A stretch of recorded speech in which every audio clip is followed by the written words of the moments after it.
When I relax after a hard day's work, I like to get stuck into a crossword. Phil is a bit like me. He's just come home from his day job at IBM and he's working on his nightly puzzle, trying to prevent over-expenditure in the American healthcare system. A lot of money is wasted every year on unnecessary admissions into hospital. And what we're trying to do is to get an algorithm that is able to predict which patients are more likely to need hospital admissions and which probably won't. It might seem odd for a Melbourne data analyst to be worrying about US healthcare, but there's a good reason. Or potentially, if you come up with the best algorithm, there's a $3 million prize coming your way. $3 million has a lot of people thinking. In fact, 644 other people across the world are competing with Phil on this one problem through a website called Kaggle. Tell me how Kaggle came to be. On one hand, you've got companies with piles and piles of data, but not the ability to get as much out of it as they would like. On the other hand, you've got researchers and data scientists, particularly at university, who are pining for access to real-world data. The idea of Kaggle is to join them both together and turn data analysis into worldwide competitions. I found a new way to predict the outcomes of chess matches. I've come up with an algorithm to measure dark matter in the universe. I worked out a better way of predicting travel times on the M4 in Sydney. Anyone can host a competition if they can provide the data for a real-world problem. And there's an infinite number of possible data problems to solve, from traffic congestion to the likelihood of it raining on my way home. Data really underlies just about everything. So we've done a competition for Ford to build an algorithm that tells you how alert the driver is. We've done HIV data sets. We've even done something on Eurovision Song Contest voting. Competitors are given the same sets of data. Using this, competitors try to build a data model to solve a predictive problem.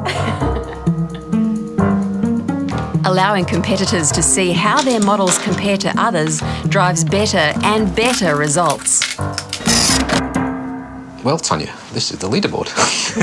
Well, when I initially started, I was about 55th, which made you think, does someone else know that I don't? How are you going now? So currently a third on the leaderboard. Third? Third. So you're third in the running for $3 million.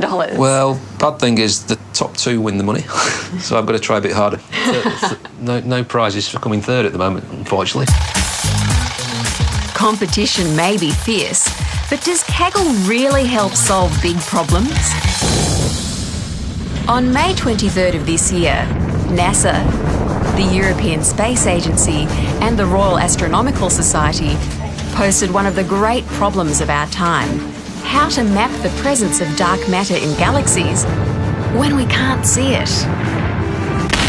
The universe is behaving a little bit oddly. It's behaving as though there's more matter than we can actually observe. So the competition is to build algorithms that detect this additional matter and where exactly it is.